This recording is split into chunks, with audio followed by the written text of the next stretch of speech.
Hello viewers, আশা রাখি সবাই ভালো আছেন। চলে আসলাম আজকে আমরা নতুন আরেকটি ভিডিও নিয়ে। খুবই গুরুত্বপূর্ণ একটি টপিকস। আশা করি আপনারা ধৈর্য সহকারে পুরো বিষয়গুলো জানার চেষ্টা করবেন। এতে আপনাদের অনেক ভুলগুলো ভেঙে যাবে। আমরা অনেক জায়গা থেকেই দেখা যাচ্ছে যে উঠতে বসতে নানান ধরনের তথ্যগুলো পাচ্ছি, যেটার কারণে হচ্ছে যে দেখা যাচ্ছে যে আমাদের যে মেন্টালি যে স্ট্রেংথটা আছে সেটা বারবার ভেঙে যাচ্ছে, কিন্তু নিচ থেকে আমরা কোনো ডাটা অ্যানালাইসিস করতে যাচ্ছি না, যার ফলে হচ্ছে যে আমরা আতঙ্কিত হয়ে নিয়ে আমাদের নিজেদেরকেই অসুস্থ করছে এবং হচ্ছে যে নিজেদের হচ্ছে যে অনেকগুলো অবস্থানকে ক্ষতি করছি। তো আজকে আমি সেই টপিকসটা নিয়ে আলোচনা করব। শ্রীলঙ্কার যে বর্তমানে পরিস্থিতি আছে সেটার প্রভাব আমাদের মার্কেটে পড়বে কিনা কিংবা পড়ছে কিনা, এবং এখান থেকে আমি আজকে বেশ কিছু গুরুত্বপূর্ণ বিষয়গুলো তুলে ধরার চেষ্টা করব। তো চলুন এবার আমরা একটি প্রথমত বিষয় নিয়ে আলোচনা করি। আমরা যদি প্রথমে চিন্তা করি যে অ্যাজ এ কম্পেয়ার, শ্রীলঙ্কার টোটাল টাইম মার্কেট হচ্ছে যে ট্যুরিজমের উপরে ডিপেন্ডেন্ট, কিন্তু 2020 সালে যখন কোভিড হয় তখন হচ্ছে যে দেখা যায় যে আপনার এই ট্যুরিজম সেক্টরটা বন্ধ হয়ে যায় এবং লাগাতার 2 বছর তখন ট্যুরিজম সেক্টরটা তারা কোনোভাবেই ইনকাম করতে পারেনি। তো এই দিকে কম্পেয়ার করলে বাংলাদেশে যদি আমরা দেখি যে আমাদের ট্যুরিজম সেক্টরের উপর আমরা কখনোই ডিপেন্ডেন্ট না, আমরা ডিপেন্ডেন্ট এখনো পর্যন্ত হচ্ছে যে গার্মেন্টস সেক্টরের উপরে, এবং যেটা হচ্ছে বাংলাদেশের অর্থনীতির যে এক্সপোর্ট করে থাকে সেটার 80% হচ্ছে যে গার্মেন্টস থেকে আসে গেল। এরপরে যদি আসি আমরা যে বাংলাদেশের আপনার যে কৃষির উপরে নির্ভরশীল, নিজের চাষ করে তার বাদে হচ্ছে গিয়ে আমরা যে প্রত্যেক দিন যে আহরণ করছি সেটার উপরে এই কৃষির উপর নির্ভরশীল বিষয়টা আছে। কিন্তু শ্রীলঙ্কাতে যেটা ছিল যে শ্রীলঙ্কাতে তাদের হচ্ছে যে যখন প্রধানমন্ত্রী আসেন, লাস্টে যিনি ছিলেন, অলরেডি গতকাল থেকে আমরা জানি যে নতুন প্রধানমন্ত্রী এসেছেন, কিন্তু তাদের যে লাস্ট যিনি ছিলেন তিনি আসার পর একটা স্টেপ নেন যে যে এখন আমরা অর্গানিক ফুড চাষ করব, ঠিক আছে, যেখানে কোনো ধরনের আপনার সারটার ব্যবহার করা হবে না।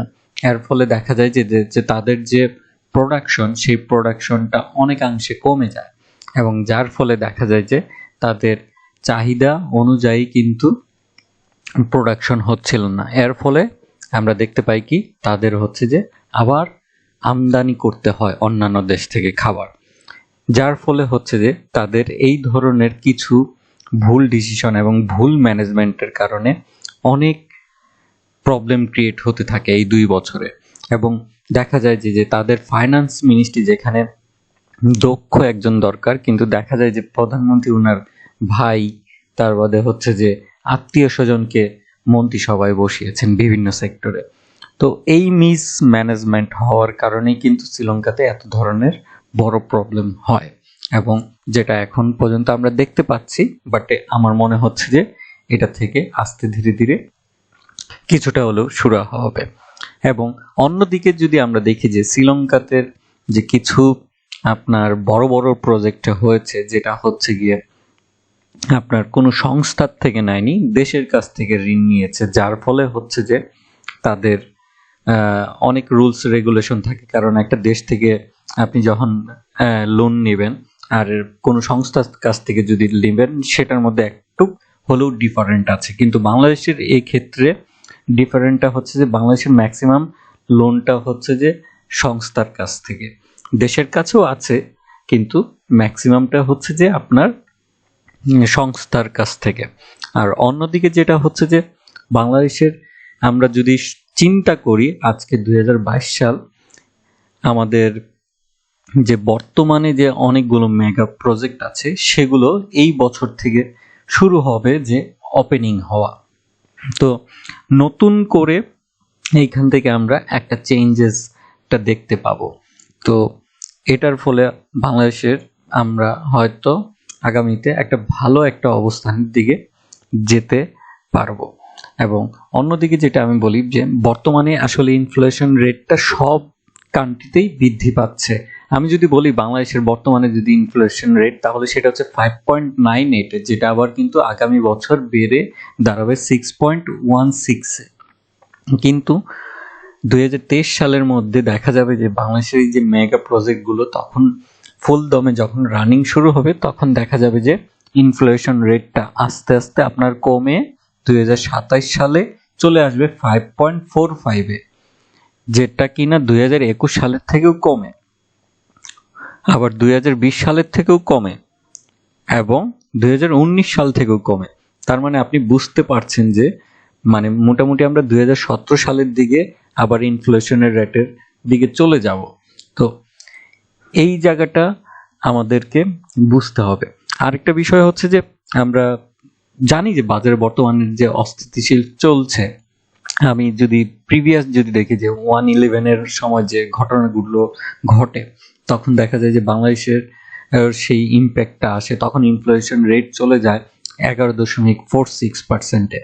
তখন কিন্তু আস্তে ওয়ার্ল্ড ওয়াইড ধরেই কিন্তু ক্রাইসিস ছিল, কিন্তু সেখান থেকেও রিকভারির চেষ্টা করে বাংলাদেশ, করে দেখা যায় যে খুব কুইকলি তারা হচ্ছে যে 2012 সালে 6.23-তে চলে আসে।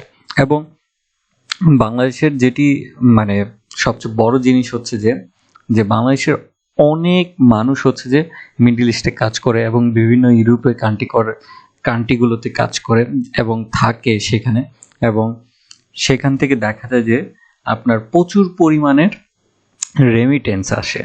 কিন্তু শ্রীলঙ্কাতে এই ধরনের আসলে কালচারটা নাই, এই ধরনের রেমিটেন্সের বিষয়গুলো নাই।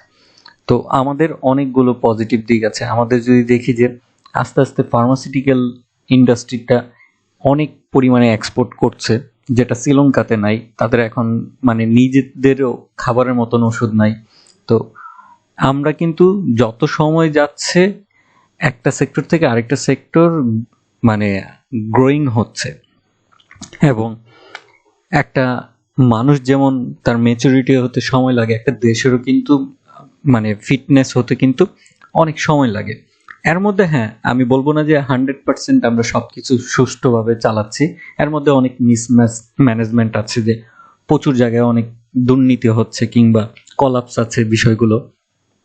এটা আসলে সরকার একার পক্ষে সম্ভব না। এটা আসলে আমার কাছে মনে হচ্ছে যে আমাদের অনেকের দায়িত্ব। আজকে দেখেন তেলের যে মজুদটা আছে সেটাও কিন্তু হচ্ছে যে আপনার আমার মতন ফ্যামিলির মানুষজনে সেটা মজুদ করে রাখতেছে। তো এইখানে কিন্তু আমিও আপনিও কিন্তু জড়িত। তো আমাদের এইখানে সাইকোলজিক্যাল যদি বলি যে এই দায়িত্বগুলো কিন্তু আমাদেরই। আমি আজকে যদি দুর্নীতিতে জড়াই, তার মানে হচ্ছে যে মানে এটা কিন্তু সরকারের মানে সিলটা আসবে না, আসবে কিন্তু অ্যাজ এ আমি অমুক এক্স ওয়াই জেড, ঠিক আছে, কিংবা অমুক পরিবারের মানুষ, সেই জিনিসটাই কিন্তু ফোকাসে আসবে। কিন্তু আমরা দুর্নীতিতে দেখি যে সবসময় সরকারের দিক থেকে, কিন্তু দুর্নীতি কিন্তু আম পাবলিকেও হচ্ছে, আমলাদের মধ্যেও হচ্ছে, অনেক বড় বড় দুর্নীতি হচ্ছে, কিন্তু সেটা আমরা দেখি না কিংবা তুলে ধরি না। এটা অবশ্যই চেঞ্জেস দরকার। তো এই জায়গাগুলো আমাদের অনেক ভুল রয়েছে, এবং এটা একদিনে ঠিক হবে না, এটা অনেক লম্বা একটা সময়ের দরকার। অনেক হচ্ছে যে আপনার পাওয়ারের দরকার, যে গভর্নমেন্ট চাইলেই এখন হুটহাট করে কোনো কিছু ডিসিশন নিতে পারবে না এইসব বিষয়ে, এবং যখনই নিতে যাবে তখন দেখা যায় যে অনেকেই কলাপস করে রাখে। তো অনেক কিছুর সাথে জড়িত। এটা আসলে এইসব কথায় না একবারেই, তাহলে দেখা যাবে যে অনেক বিষয় লেন্দি হবে। আমি যেটা বলতে চাচ্ছিলাম, আমাদের মার্কেটে যেটা হচ্ছে গিয়ে এখন যে অবস্থানটা চলছে, আমরা আতঙ্কিত না হই, আমরা ধৈর্য ধরি, নতুন করে দরকার ইনভেস্টমেন্ট না করি, সেলটা না করি, জাস্ট হোল্ড করে রাখি।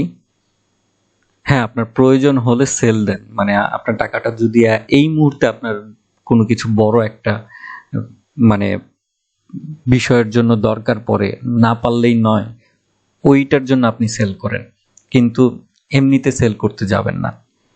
রিকোয়েস্ট, কারণ দেখবেন যে একটা টাইমে এইখান থেকেই আপনার স্টকটা ঘুরে একটা ভালো জায়গায় যাচ্ছে। আপনি যদি ইন্ডিয়ান মার্কেটগুলো চিন্তা করেন যে 2000 তার যে 20-এর আগে যে অবস্থানটা ছিল, 20-এর পরে অনেক সময় কারেকশন হয়েছে উঠেছে, এর আগেগুলোও কিন্তু কারেকশন হয়ে উঠেছে। তো এটা আমাদের অবশ্যই ভেবে নিতে হবে যে মার্কেট তার মার্কেট গতিতে আছে। হ্যাঁ, কিছু এই জায়গায় আমি বলবো যে বড় বড় আকার সিন্ডিকেট আছে, বাট এটা নিয়ে ভয় পাওয়ার কিছু না। আপনি যদি ভালো ইনভেস্টমেন্ট করে থাকেন ভালো একটা স্টকে, এবং আপনার যদি ধরার মতন ক্ষমতা থাকবে, অবশ্যই আপনি ভালো রিটার্ন পাবেন। কারণ আমাদের ভয় পাওয়ার কিছু নাই। আমাদের দেশ শ্রীলঙ্কার মতন হতে যাচ্ছে না। আমাদের দেশ আমাদের মতনই হবে। তবে